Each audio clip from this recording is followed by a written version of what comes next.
Happy Friday, Raider Nation. Open up a cold one, sit down, have a meal, and listen to Mo and Scott read your questions and comments. Yes, it's time for our Friday Silver and Black Today Mailbag, Raider Nation Mailbag. We take questions from you. We answer them. We try to answer them. Mo will answer them. I'll just be snarky and make smart-ass comments about it. No, I won't. We'll answer the questions and have fun with it. Mo, I love these shows. We talked about on the show yesterday at the end how much we appreciate so much interacting with our fans. And this is, it's not that the mailbag is anything revolutionary, but I think in the podcast world, it's not always done that much. So for us to be able to do that, some people do calls, some people do other stuff, video even. I love the mailbag, and it seems to be popular because people are sending us questions from all over the world. Yeah, absolutely. I said it on Thursday's show that is our time to interact with you, the fan. Yes. So if you can't get our attention for whatever reason on Twitter, if I'm not answering your DMs because I think you're, a troll or somebody trying to scam me, this is your way of communicating and getting answers from me and Scott. Absolutely. And it gives you an opportunity to write it out, because I know Twitter can be hard sometimes because it's short. So this gives you the opportunity to do that. And you might be listening to the show at a time like our first note, our first email here from Craig Welsh, and I'll tell you where he's from in a second, who's on the other side of the world. And so because he's on the other side of the world, he might be listening to it when we're sleeping or vice versa. And so this gives him an opportunity to send something, and we appreciate it. So, Mo, let's jump right into this one. This comes to us from Craig Welsh, as I mentioned, in Kirk Newton, Midlothian, which if you're a musician, you know what Midlothian is, Scotland. That is near Edinburgh in Scotland. Yes, Scotland. I'm trying to do my... What's his name? Sean Connery. No, I can't do it. But I'm trying, so you can make fun of me, and I'll take it. Okay, so that's where it's coming from. From Craig Welsh. Craig, great to hear from a Raider fan over in the UK in Scotland. So here's what he says. He says, "Hey, guys, loving the content you put out for Raider Nation. Really appreciate it, all the way from Bonnie, Scotland. My question relates to the team potentially going back to Napa for training camp. See, I would have never thought about this. Have you heard anything official on this, or possibility of timelines on when they could resume training camps at the previous used facility? I recall Jerry Jones commenting he thought it was the best training camp setup in the league, and he would love to make it home for Cowboys. I think Mark Davis said he wanted to do it, but then with COVID, they had to do it. But then you see Bill Belichick, his recent compliments regarding the setup in Henderson. And yes, and Craig, good question. He says, keep up the good work, guys. Always look forward to your shows. Kind regards, Craig Welsh from Kirk Newton, Midlothian, Scotland.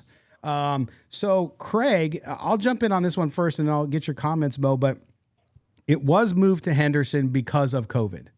There's no question. They had to be on their own facilities. It was an NFL rule. All the teams were subjected to that. And I think what happened was they learned, despite the weather being very hot in Vegas, and it got up in the 90s too, if you remember, up in Napa. There's no wine in Vegas except bottles at the casino. There's no wineries. But I think what they learned from it was that, yes, the facilities, having everything there, the players are at home, which is good and bad, I guess, because you get away from camp. The old camps that they used to do in the NFL, when the Raiders first started going to Napa, going back to the great Raider teams of the 60s and 70s, it was a different time. You had 2-a-days, so you were there constantly. It was much more intensive. Now that camp has changed, it's a lighter workout, number one. And number two, it is more fan-oriented. And I think what the Raiders are finding, and I can't speak for them, I will ask their PR staff for anything official. They've not released anything official about going back to Napa. But you think about it, if you want Raider fans to come and enjoy training camp, Las Vegas is a pretty good place to do it too. I know it's not Napa, but Las Vegas is easy to get to. It's cheaper to get to. You don't have to drive to get there. You just land at the airport and you can take a cab right to Raiders facility. So I don't think they will go back to Napa. I don't know that for sure. I'm just guessing, Mo, from a business perspective and the fact that they want to continue to build up Vegas as a destination for Raiders fans. I think they keep it there. Yeah, and I was just going to touch on your last point. I think because the team now, they're the Las Vegas Raiders or the Vegas Raiders. You want to keep things there because you're building up in that area, and you want fans to come to games, and that is your home now. No offense to the people who used to attend activities out there in Napa, but Vegas is the primary location, and I think that's going to play into it. But to your point about Bill Belichick, and he called it the Taj Mahal of facilities. Do you want to leave the Taj Mahal of facilities to go back to, not downplaying Napa, but he said that was A1, first class, better than any facility he's seen. So I think that compliment, that they're listening to Bill Belichick, but I'm sure other people have confidence that, well, these facilities are definitely first class. Why would you want to move away from that? And Mo, you think about how, again, I go back to how training camp has changed. You know, when we had Phil Villapiano on the show so many times, and he talked about we'd go and we'd be 6 a.m, and then we'd have 2 practices. Sometimes we'd have 3 practices, and then we'd go out drinking all night. Those were the old days, and they're fun to listen to. Trust me, great storyteller.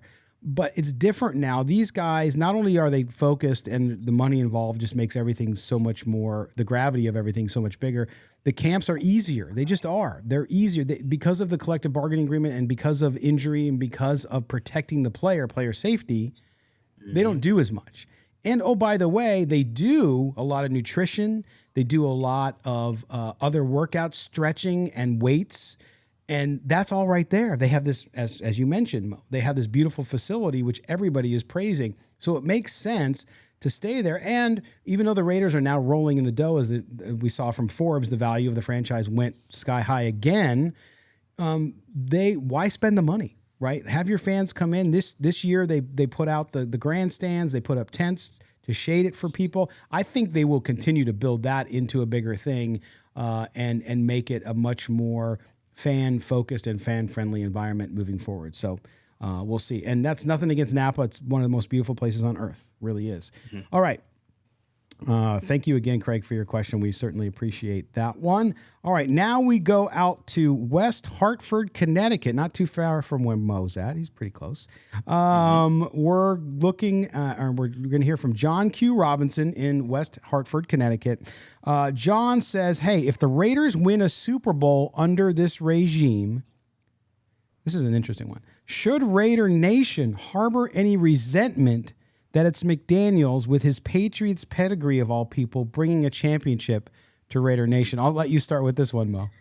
This is a funny question, considering where it's coming from. Connecticut, Patriots country. You know, I'm just saying. But no, I think once Josh McDaniels walked in the door and put on that silver and black gear, him and Dave Ziegler, I think at that point there were some fans, of course, that say, I don't know about these Patriots guys coming in. I don't know Josh McDaniels and his his tenure with Denver, and they were just something with. It goes back to the Tom Brady fumble. Let's be honest. Of course. While Raiders fans just don't want any Patriot guys in the building, people were kind of skeptical. But I think winning cures all, right? Winning is the best perfume. So if Josh McDaniels and Dave Ziegler go out there and they, as you said, deliver a Super Bowl, I think all is forgotten, especially considering what the Rays have been through over the past 20 years since they've been in the Super Bowl with the Buccaneers and how that ended to now. If they deliver a Super Bowl, no one's saying, well, I like the Super Bowl, but I didn't like it that Josh McDaniels and Dave Ziegler led them to the Super Bowl. No one's going to say that. They're just going to be celebrating the Super Bowl. So, yes, if they win a Super Bowl, I think all of that Patriot stuff is out the window, and they'll also be considered Raiders. Yeah, and does it really matter? If you win, I mean, listen, I don't care if it was Bozo the Clown. Who cares? You win, right? And I'm not in any way belittling John's question, because he went on to say I want to add this. He said, don't get me wrong. So we're making sure John is heard here. Don't get me wrong. My disdain for the Patriots, so he's not a Patriot fan, the Tuck rule, which he mentioned, of course, will never fade. The Raiders' commitment to excellence is tried and true, but so is the Patriot way. So here's a Raider fan who hates the Patriots, but he also respects. This is my feeling. The only team. Well, there's 2 teams that I would say, because hate is a strong word, right? I don't talk about hating too many things in the world, but there's 2 teams I hate. One is the Yankees. Okay. Ouch. And number 2 is Duke. So F Bobby Hurley and F Duke. But wow. Yes, and F the Yankees. But I respect the Yankees. I don't respect Duke because they cheat like hell. But the Yankees, I respect them. 27 world champions. Like, how can you argue with that? I don't care who they are and how much you hate them. I respect them. So I can relate to John on that one. He said, also, many coaches fell short over the last 20 years. It's Coach McDaniel's turn now, and I wish him all the best success and hope for a healthy, exciting, scandal-free season. And that is John Q. Robinson in Connecticut. So that's a good one. I like that one. That was a good one. I'm actually interested in how he became a Raider fan in Connecticut. That's the story I would like to hear, John Q. If you want to reply with that story, that would be great. I will shoot him back a note and ask. So that's good. All right. So John, you guys, the first two questions, great one. Craig and John from different parts of the world with very different questions, but still, just sort of off the field questions, if you will. Mm-hmm. Okay. So now we go out to John Davis, Jon. Who else spelled their name like that? John Davis in North Carolina, and he asked. That's my guy, John. Is that your guy, John? John. I think it's Rock585. Oh, okay. Yes, on Twitter. I think it is. Yeah. There you go. Yes. So he asks, and I'll give this one to you, Mo. Does the loss of Mullen change your win-loss prediction for the Raiders? Does it change your win-loss? It doesn't. I'll tell you. And then we kind of went into it on Thursday about Nate Hobbs' role. I think Nate Hobbs being the guy that could play outside and inside made Trayvon Mullen expendable, because would you rather have Trayvon Mullen coming off of an injury in a contract year, can only play on the boundary, or would you rather have Nate Hobbs, who can possibly play both positions, play the slot at a high level, and is on a cheap contract where you're not paying him more than $1.3 million, I believe, for the next 3 years? So I think, I'm not saying Mullen was a bum, because I see that a lot on Twitter. Yeah. People saying, oh, Mullen wasn't that good anyway. I believe he's a starting caliber cornerback, and cornerbacks are a premium position. You need those guys, especially in the AFC West. Yeah. But I think Nate Hobbs is up to the challenge to have an expanded role. Again, on the inside, when you're playing nickel, with three cornerbacks. On the outside, when you're in base defense on the boundary with 2 cornerbacks. So Trayvon Mullen out, but I think Nate Hobbs moves in, plays about 90% of the snaps, and he becomes a star. Doesn't change my win-loss prediction for the Raiders. I am on the Nate Hobbs wagon. I think that's why Trayvon Mullen's gone. Mm-hmm. It's absolutely, that's how good he is, and they saw it, and he's proven it. He proved it last year, and I think he's going to get him more. Again, we talked about him, and I believe, I know it's hard to predict Pro Bowlers, but he's going to be in that conversation. I really, truly believe that. John Davis, North Carolina, good question. Thank you for that one. All right, now we go down to Atlanta, GA, where there's like 8,000 streets named Peachtree. And here's the question from Lawrence, who says, hey guys, I listened to every show, heard you talking about not being too concerned with the Waller situation. We talked a lot about Waller on yesterday's show. Now that he has Rosenhaus as his agent, that scares me. Do you think the chances he holds out or doesn't come back to the Raiders is possible? I know he has a contract, but it seems this is going in the wrong direction. I don't think any chance of him holding out. And Mo, we talked about it yesterday. I have my concerns, which if you want to hear my in-depth concerns, again, we talked about it yesterday. Go listen to yesterday's show if you already haven't. But you're hearing this from fans. Are they getting this osmosis from us, or is it Rosenhaus's reputation? Full disclosure, when it was announced that Darren Waller had hired Rosenhaus and I believe Robert Bailey, Scott texted me and he's like, this is a new wrinkle. And he didn't express concern. It wasn't like I'm alarmed about this, but he's like, this is a new wrinkle. And he's correct. And your concerns out in GA are legitimate, because we discussed this in the last show on Thursday. Drew Rosenhaus is known for swinging for big deals. And you got to believe that with Josina Anderson's report that Waller's looking for $16 million, that's probably the number they're looking for. Or maybe it could be higher, a little higher, because when you negotiate, certain numbers get thrown out there, but it's not necessarily accurate. Not saying I'm questioning Josina, but that number of $16 million is high as it is. So we already know that he's looking for a massive extension. To answer his question, though, I would only worry about this, and I said this on Thursday, if Waller gets hurt.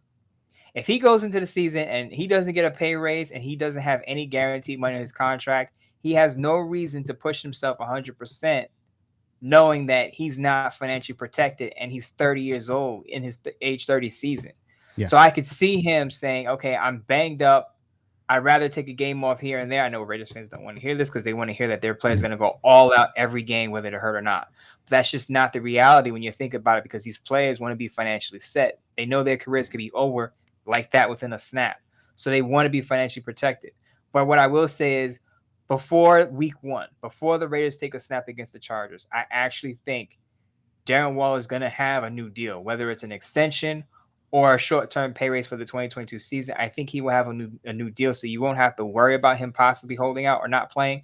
But I don't, as Scott said this on Thursday too, that I don't think it's in Darren Waller's mindset to not show up or not be a no-show for the team, because he could have done that all off season. He could have. Yeah. He had months to do that, and I don't see why you would do that while the season's going on, while you're pushing for a Super Bowl title. So I don't think it happens. And if reports are near accurate, you're talking about $48 million totally, maybe. You know, if you're doing a 3-year deal at $16 million a year, I mean, you can't go out and risk that. You have to get it, and you have to understand, even if it hurts your feelings, that Darren Waller, if he doesn't get anything, which again, I think you're right, Mo, I highly doubt something doesn't happen before next week, and we'll be talking about it here on Silver and Black today. Yeah, I just don't see it. But I do appreciate your question, Lawrence, down in Atlanta. Thank you for listening. What we're going to do, we're going to take a quick break. When we come back, we're going to get to a couple more questions, and then we'll preview a little bit about what we might be looking into next week. You're listening to Mo and Scott. This is Silver and Black today, our Friday mailbag edition. Don't go anywhere, Raider Nation.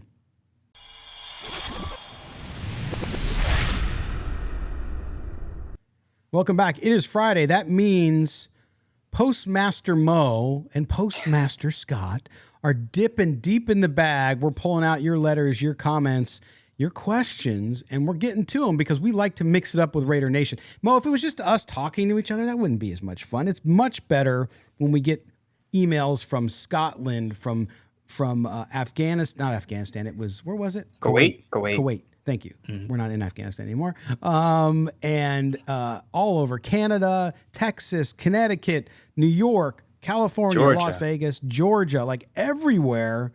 Man, this just gets me so pumped up when I hear from people.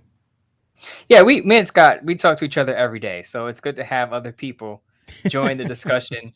Sound like my wife. It livens it up. Definitely livens it up. Yeah, it does liven it up, and we certainly appreciate it. Without you, we don't have the show, so thank you. But we do have more questions to get to, but you got to do us a favor. If you don't already subscribe and you're listening to us for the first time, first of all, welcome. We've rolled out the red carpet for you, and we've said welcome, be our guest. Was that a Disney thing? I can't remember. And you're here with us, so thank you. But subscribe to the show. If you're listening on a podcast platform, please subscribe there. Our biggest is Apple. We know most people listen on Apple, but you might be listening on Google or Spotify or Stitcher or on your Amazon Alexa. You can ask for us there, and you can listen to us wherever you may be, and we appreciate that certainly. And then if you're watching us on YouTube, make sure you subscribe and hit the notifications bell so you don't miss another show. We would very much appreciate that, and thank you in advance for doing that. Okay, Mo, let's jump back into the questions. Just a couple more left with the time we have. But this one comes from Darren in Reseda, California, and he's in LA Raider country.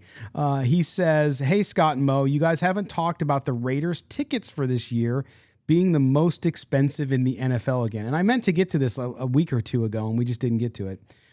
So thank you for holding me accountable, Darren. I'm happy the team is doing better in Vegas, but the prices are ridiculous. How can I take my girl to a game when it's over $1,000? It's frustrating. Thanks for the show, fellas. So, Mo, you live in one of the most expensive places on earth, which is New York City.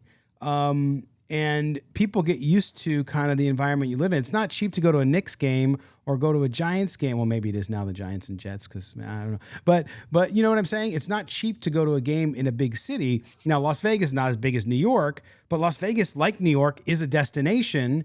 And you have this beautiful new stadium, the Death Star Allegiant Stadium. It's become the hottest ticket in the NFL. And I feel for Darren, but I don't know that it gets better, especially if the Raiders get better. Yeah, the price is only gonna go up. If the Raiders this season win double-digit games, go to the playoffs, it's only gonna get worse. But what I will say to Darren is, and you can correct me if I'm wrong here, Scott, but if you're trying to look, I know this is not the safest way to do it, to get around things. But I'm in New York City. We're hustlers out here. We look for any type of deal we can get. Yeah. If you can, get in with a group that's, reselling the tickets or saying, we talked about this before, the 49ers may take over or trying to take over, the fans are trying to take over the stadium, and we worried about fans selling their tickets. If you can get with someone who may be selling their tickets for lower price, jump on that, get into these communities, because I'm sure there are people out there who saying, oh, I can't go for whatever reason. And we just talked about that New Year's Eve, New Year's Day, I believe. There are some fans who are just not going to be available because they'll be doing other activities. So jump on those moments when fans will be reselling their tickets for a lot less, and you can possibly get a deal on that. And listen, Darren, I understand. I have a big family, right? I have 5 kids. And when we were in Las Vegas and the Golden Knights, the first year they came in, and that market exploded. Everybody wanted, because it's a great show. By the way, even if you don't like hockey and if you're in Las Vegas and they're there, go see them. But that was such a great show. But I'll be honest, and I do fine for myself. I support my family. We don't want for anything, okay? But at the same time, I have 5 kids. And so I couldn't take all my sons to a game. You would have to pay $140, and that's hockey, remember, not football. You'd have to pay $140 for an upper level seat for a Wednesday game against a crappy team, okay? Like the Canucks or somebody. And so now I'm going to hear from fans in Vancouver. But I couldn't take my kids there. So what I would do is I'd look for opportunities and I'd take them individually. Now, I know you're talking about this. The Raiders tickets, because it's the NFL, which is the biggest entertainment property in the country now, it's more expensive, right? And it's on a weekend. So people are making weekends out of it. So what I would do is I would look for deals, but I feel for you. And I wish I could tell you it's going to get better. But if it gets better, that means the Raiders aren't doing well. And that's not anything anybody wants. So I get it. The other thing I'd recommend, and I don't know, people might give me crap for this, but you may just want to go to Vegas for a game, even if you can't necessarily go in the stadium, because on a football weekend in Las Vegas now, it is Raider Nation to the brim, right? And there's all kinds of parties, pre, post. You can go out and see our friends to Raider Dad. And you said your girl, I don't know if that's your daughter or your girlfriend or wife. Girlfriend. Yeah, exactly. Usually that's how I take it, but you never know. But Raider Dad does stuff for families, for kids. There's Vegas Wish, our good buddy there too. He does that. There's people who do that. So if you're really struggling and you can't afford it, which there's lots of people these days struggling with the cost of everything, you might want to check that out too as a way, or get to Vegas and just enjoy the weekend there. I know it would suck not to go in the game, but you can go outside the stadium and go tailgating with a lot of the Raider parties there as well. So that's just a recommendation, and you can watch it in one of the places there in Vegas in the bars and enjoy it too. But Mo, it's an issue. I mean, we talked about this before when we had Raider Dad on and talking about their charity, and you growing up in New York City and how hard it was to even try to get to a game as a kid. Yeah, and I think a lot of fans voiced this concern when they were moving that our ticket sale is going to go sky high. And the answer is yes. When you have these facilities, when you have new things, they cost, unfortunately, and people can't always afford them. And it's just unfortunate. But you had a good suggestion. And again, I would just say, link up with some fans, because I am pretty sure you're going to bump into somebody. If you go to Vegas and you're at these tailgating events, somebody's going to be selling their tickets. Yeah. Don't go to a scam artist, but try to go to a reliable person. Somebody who knows somebody that they can vouch for. That's not going to rip you off. Yeah, that's a great idea. The other idea, and you're in California, which makes it tough. They're playing the Chargers week 1. And I know the tickets in LA are expensive too. They're not as expensive as Vegas though. So I know you want to go to the Death Star, right? Because that's the home of Raider Nation now. But look at road games. I'm trying to think where else they are on the West Coast. They play the 49ers in Vegas. The 49ers are coming to Vegas, yeah. Yeah, so that's the only other game. But you could look at that. You might be able to fly to somewhere else. I mean, I know Kansas City's not a destination, but you might be able to fly to Kansas City and see them there, flight, hotel, and ticket for cheaper than you can see them in Vegas. Is the Rams game a home game? Because I think they're playing the Rams this year too. Oh, they are playing the Rams. You're right. So there's that too. So that's what I would do too. I know you want to go to Allegiant, and I get it. But I think Mo had good recommendations. But that would be my other point, is just look for road. A lot of guys are doing that now. A lot of people I've talked to go to games. A lot of people are going to Nashville. It's a great destination as well. Our buddy Murph is down there as well. And so he said a lot of people are coming out for that game. So that makes a lot of sense because it's a good destination. So you might look into that as well as a way to at least get out to a Raider game and see him in person this year. So really quick. Yeah. Week 14 at the Rams on a Thursday. So that's a Thursday primetime game. Go get your tickets now. At SoFi. So there you go. Just something to think about. Right up the road, man, from Reseda or down. Yeah, down. Trying to remember my directions in Los Angeles. So thank you, Darren and Reseda, man. We appreciate the question. All right. Now we have a question, our first female question. It comes from Rosie, and she is in El Cajon, California, which is in San Diego. It's East County, San Diego. And she has a food question for you, Mo. You ready for this? I think so. I hope I am. Okay, Mo, do you call them pancakes or flapjacks? Pancakes. I've never used the term flapjacks. They've always been pancakes. I don't know where they say flapjacks. I don't know in the where South. You have family in the South, don't you? I have family in the South, but they don't even say. They don't call them flapjacks either. And I have family in South Carolina, like the South. Yeah. They don't even call it flapjacks. See, so definitely pancakes. I call them pancakes too. And what are some people call them? What did McDonald's used to call them? When I was a kid, my dad used to take me there. Hotcakes. Hotcakes. Yeah. What? It's pancakes. But what I will also, just to add on to Amy, what I'll also say is waffles are superior to pancakes. Now, listeners can argue with me on that one.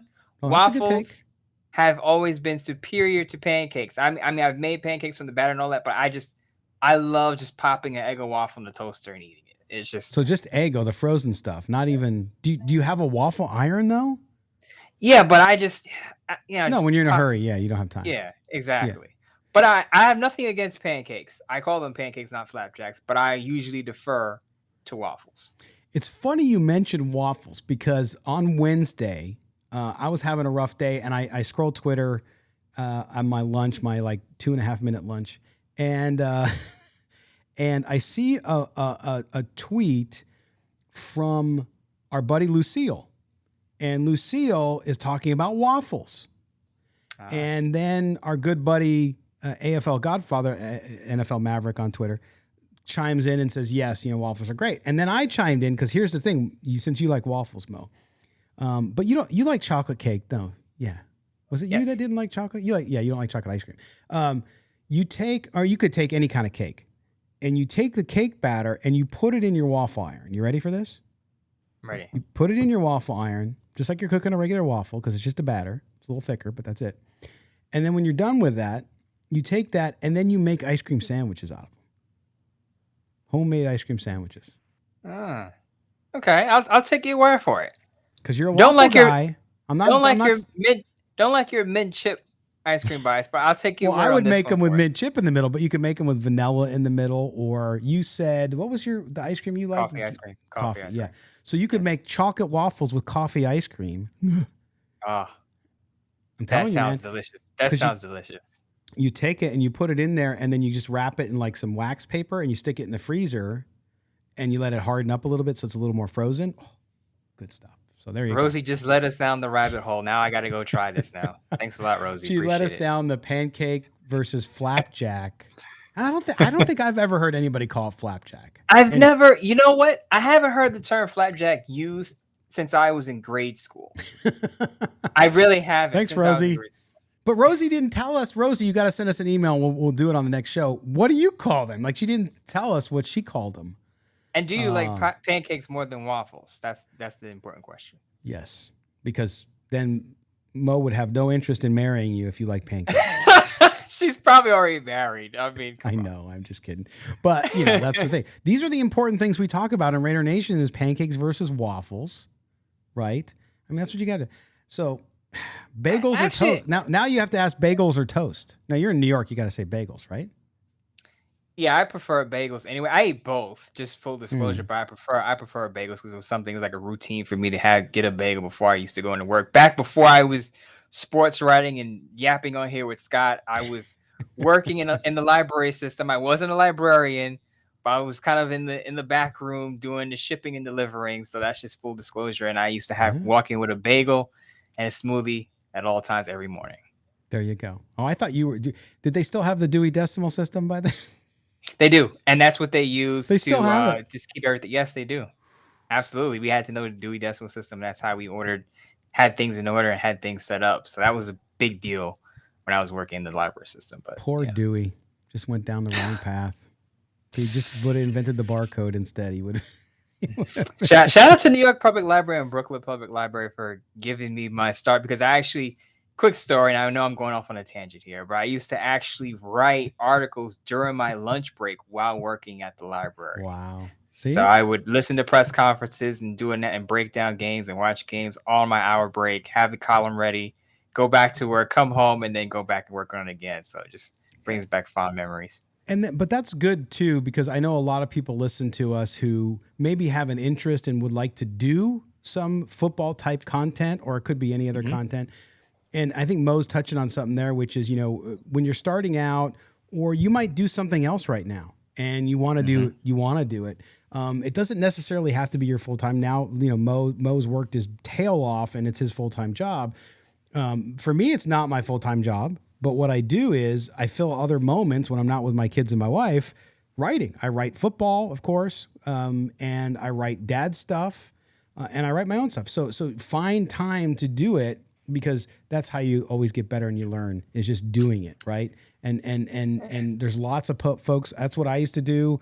That's how Mo and I kind of met, right, when I had the website. And then you have guys like Mario Tovar with Raider Ramble, who always gives people opportunities. You have people, other Raider websites. So if you're interested in it, do it. I think just your story brought that to my attention, Mo. And I think it's something that I always like to tell people out there is don't let, the people with the 4-letter networks and all that crap tell you can't do it, because you can. Mm-hmm. Really quick though. And if anyone listening to this wants to figure out how to break into the business or wants any pointers, reach out to me, Mo Moton on Twitter, MoeMoton. I've given advice and counsel to people who reached out to me. They've been in college or they've been in school, and they said, what can I do to break into the business? What can I do right now to just get my feet wet and just get a start? And I was able to help a lot of people. Oftentimes they'll call me up or they'll text me, hey, what do I do after college? How do I set this up? I'm willing to help you if you're really interested. But to Scott's point, I'm not like Scott. Like me and Scott and I live different lives. Scott, as you heard, he said he's married with 5 kids.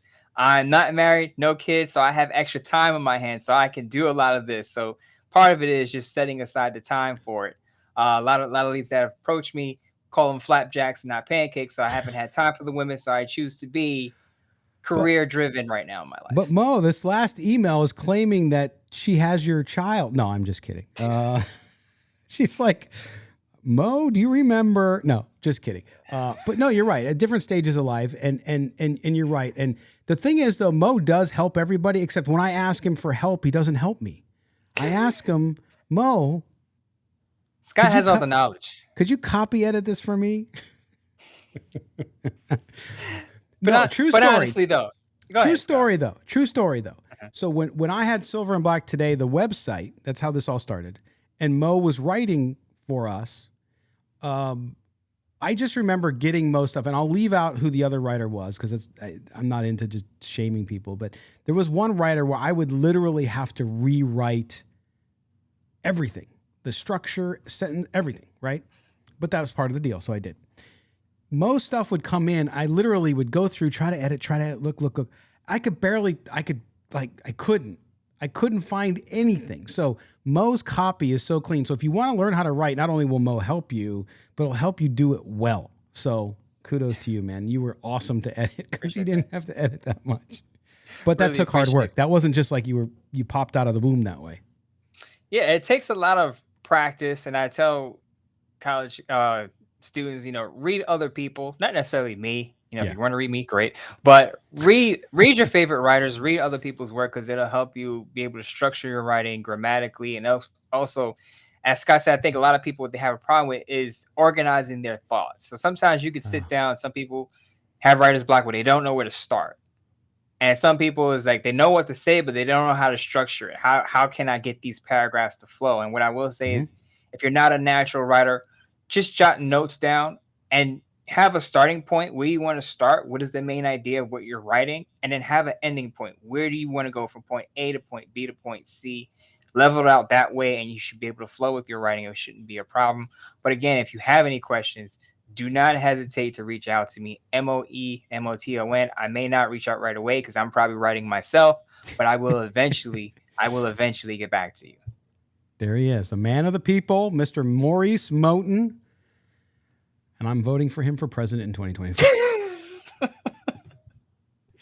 Independent. I got to be careful. Baby. If I make anything that sounds like although I just said for people to vote for you, if I make anything that even lightly goes around a political thing without even saying anything about sides, I get all kinds of weird emails and tweets about being some devil person. So I'll be ahead of the rent is too high party. So I'm sure everyone can get on board with that. So I'm going to share something with you. I'm going to wait till the next show, the next Mailbag show. I worked with him on a campaign when I was at H&R Block, and I will talk about that on the next show. So that's called a tease in the business. So yes, the rent is too damn high with the mustache. That's awesome. We'll talk about that. It'll be fun. And Wayne Brady was involved too, if you know who Wayne Brady was. Anyway, So we will say goodbye for now, Mo.